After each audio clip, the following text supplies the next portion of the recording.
ஆன்மீகம் ஆனந்தம் சேனலுக்கு உங்களை அன்போடு வரவேற்கிறேன். ஆதிசங்கரர் அருளிய ஸ்ரீ சௌந்தரிய லஹரியில் 14வது ஸ்லோகத்தையும் அதற்குரிய மகிமையையும் இந்த பதிவில் நாம் பார்க்கலாம். இந்த ஸ்லோகத்தை துதிப்பதினால் பசி பிணி அஜ்ஞானம் நீங்கும், தேக ஆரோக்கியம் மேம்படும். ஸ்ரீ குருப்யோ நமஹ.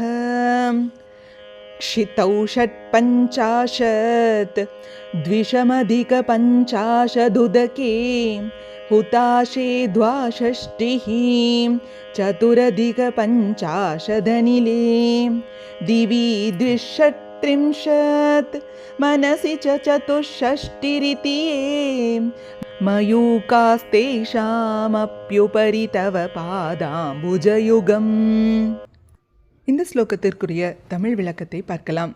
சமயாச்சாரம், கௌலாச்சாரம் என இருவகையாக பிரிக்கப்பட்டுள்ள தேவி பூஜா கிரமத்தில் சமயாச்சாரத்தை அனுசரிப்பவர்கள் பின்பற்றக்கூடிய விதியானது இந்த ஸ்லோகத்தில் விளக்கப்படுகின்றது. இவ்வுடலினுள் இருக்கும் மூலாதாரம், சுவாதிஷ்டானம், மணிபூரகம், அநாஹதம், விசுத்தி, ஆக்ஞை ஆகிய 6 சக்கரங்களால் இணைந்த ஓர் உருவமே ஸ்ரீ சக்கரம் ஆகும்.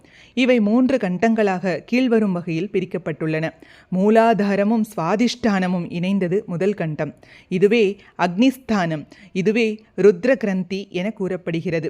இங்கே அக்னி தனது ஜுவாலைகளால் சூழ்ந்து கொண்டு ஜொலிக்கின்றான். மணிபூரகமும் அநாஹதமும் இணைந்த 2வது கண்டம் சூரிய கண்டமாகும். இது விஷ்ணு கிரந்தி என வழங்கப்படும். இங்கே சூரியன் தன் கிரணங்களால் சூழ்ந்து கொண்டு பிரகாசிக்கின்றான். விசுத்தியும் ஆக்ஞையும் இணைந்த 3வது கண்டம் சோமகண்டம். இது பிரம்ம கிரந்தி எனப்படுகிறது. இங்கு சந்திரன் தன் கலைகளால் சூழ்ந்து கொண்டு விளங்குகிறான். ஆக நம் உடலினுள் அக்னிகண்டத்தில் 108 கிரணங்களும், சூரிய கண்டத்தில் 116 கிரணங்களும், சந்திர கண்டத்தில் 136 கிரணங்களுமாக மொத்தம் 360 கிரணங்களாகும். இவை அனைத்துக்கும் மேலாக சிரசின் உச்சியில் விளங்கும் சகஸ்ரார கமலத்தில் பரதேவதையின் 2 பாத கமலங்கள் பிரகாசமாக விளங்குகின்றன. பிண்டாண்டத்தில் 6 ஆதார சக்கரங்களில் தியானிக்க வேண்டியவைகளை பிரம்மாண்டத்தில் 6 ருதுக்களில் தியானிக்க வேண்டும். காலத்திற்கு உட்பட்ட இவைகளின் மேல் விளங்கக்கூடிய தேவியின் திருவடி மலர்கள் காலம் கடந்தவை ஆகும். சுருக்கமாக சொல்ல வேண்டுமென்றால், தாயே, உன்னுடைய பாதகமலம் ஆதார சக்கரங்களான மூலாதாரத்தில் 56, மணிபூரகத்தில் 52, சுவாதிஷ்டானத்தில் 62, அநாகதத்தில் 54, விசுத்தியில் 72, ஆக்ஞா சக்கரத்தில் 64 ஆகிய இந்த கிரணங்களுக்கு மேலே 1000 தள தாமரையில் ஒளிர்கிறது.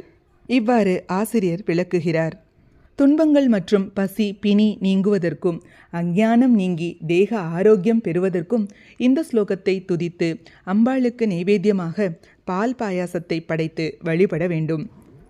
இதுபோன்ற ஸ்லோகங்களுக்கும் ஆன்மீக விஷயங்களுக்கும் மறக்காம நம்ம சேனலை சப்ஸ்கிரைப் பண்ணிக்கோங்க. நல்லதே நடக்கட்டும், நன்மையை பிறக்கட்டும். நன்றி, வணக்கம்.